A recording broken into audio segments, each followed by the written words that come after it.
Hello guys, I'm the LEGO Transformers guy, but you can call me by TLTG, and I'm back for the third and final instalment of my G1 Insecticons. Today I have Bombshell. Now, Bombshell is my least favourite of the three, but from the ones I've built, he's my favourite, which is a bit ironic. But I think he looks so neat in his Rhinoceros Beetle mode. I got all 6 legs. They don't kind of hide away in robot mode. But what are you going to do? I don't know. The only problem I do find with this alt mode is he's very hollow on the bottom. Keen-eyed viewers of my channel will see I've reused Shrapnel's legs. It is the same configuration. It's actually the exact same bricks. I just kind of swapped out the side parts. But if it works, it works. I did go around watching a lot of other people's bombshells, and I think it was Rat Bats. You know, like, I don't know if you know that guy, but I think that's where I got this from.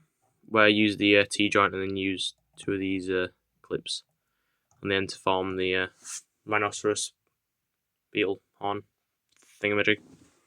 But yeah, I think he looks extremely nice and clean. Obviously, the colours aren't right.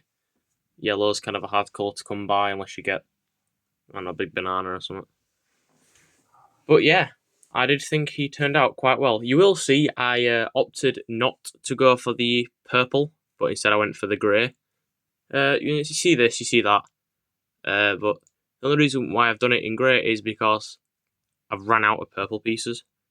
Which is why I am kind of not rushing, but I just want to get these 3 out of the way because I don't have many purple pieces. I did have to destroy Demonize, which is a bit sad. I really like Demonize. But yeah, I did have to destroy that for the purple pieces. But as you can see, there's not a lot of purple pieces that I do have. Like on Kickback, I used 6 pieces of purple. And on Shrapnel, maybe 8. But yeah, speaking of the other 2, bringing them in, I think they work as a very dynamic trio. Obviously, we've got the Grasshopper Kickback, Rhinoceros Beetle Bombshell, and Stag Beetle Shrapnel. As you can see, his legs are bloody awful because they're currently on Bombshell. I have learned that apparently he's the leader of these 3, but I've also not. Apparently Toxin's the leader. Or Venom? Is it Venom? I don't know. I don't know how it works. I've never actually watched anything to do with it, but I've heard that he's the leader of these 3. Venom's the leader of all 6 of them, because there's the other 2 that share the same mold as these 2. But, you know, I have no idea. So let's just say he's the leader, that's why his grey is allowed to be special. But, like I said, I think these 3 are very nice together. I think they all follow the same type of esky colour scheme and stuff. Obviously, these 2 are very similar because it's practically the same mold. This guy was actually built off of this because I didn't know how to do it. This guy uses a lot more engineering around the chest area. It's not like a solid brick like Kickbacks or Shrapnels, because it has to change direction so I can get a fluid body.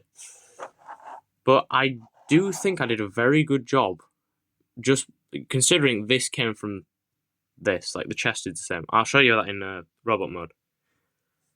But bringing these 2 out of the way, it's time for the transformation.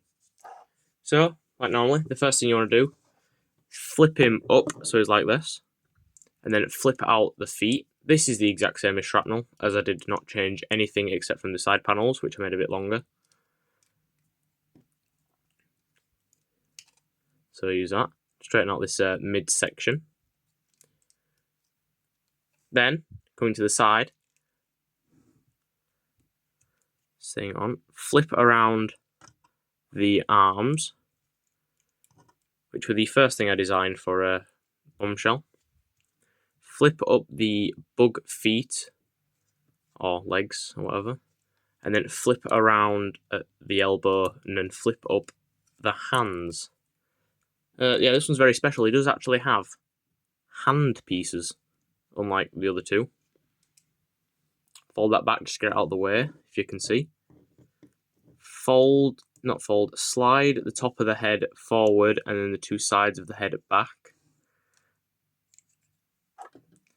Getting out of the way so I can actually show you. Spin the whole head around so you can see this now, and then flip back his turret.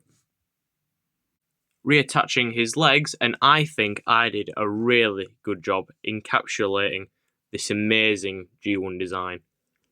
Like I said, he's quite solid, but again, this is two different stud directions.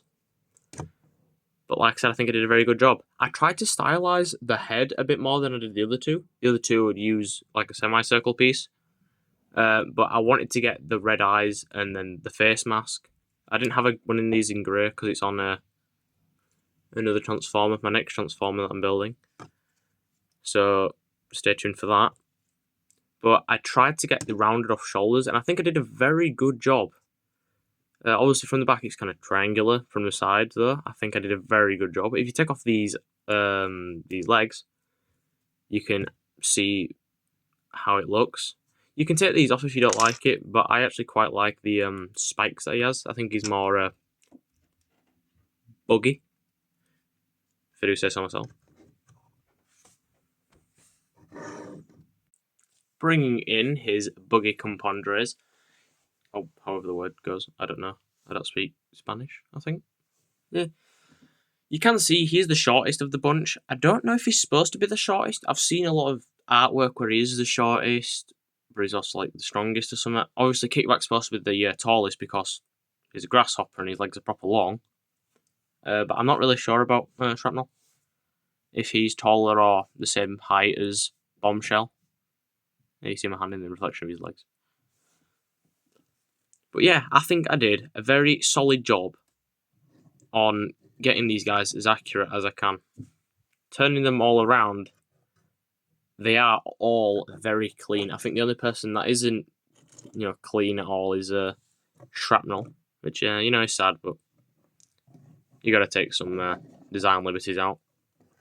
But I was very happy because if you were to look at this guy, I don't think you'd actually be able to tell that he transforms at all. There's nothing that really indicates. Oh, shut up, Kickback. But like I said, not to push my own buttons, but I think I did a pretty good job. Anyway, bringing these two out of the way and this floppy-legged loser. For the articulation, his arm does have a backwards butterfly joint for transformation. He has elbow joint and wrist joint, I guess. He has wrist swivel. And he can do a full 360 on his arm. If you move the turret out of the way, he can do a full 360 of the head for transformation. And he can look that far down and that far up, which isn't, up at all, but, without the bar that I did for Shrapnel, he can't move his legs up and down, which is, it's kind of sad. But I couldn't actually fit the bar in without it looking stupid. I think his body's a bit too long now, but I had to get it in the scale with the other two, which, it don't look too bad, but I do think he's supposed to be shorter. But he does have his knee joint is the same as Shrapnel's. He can do that, I guess. And, well, that's about it. I guess the turret can look left and right and up at that hinge, up at this hinge, and then up at these two thingamajigs. And then it can obviously rotate 360 degrees. It's very tight at the moment, so that kind of can. But, yeah. Anyways, that was my look on all three of the G1 OG Insecticons. Leave a like if you like the video. Don't forget to comment and subscribe as well, as it helps my channel out a lot. And I'll see you next time.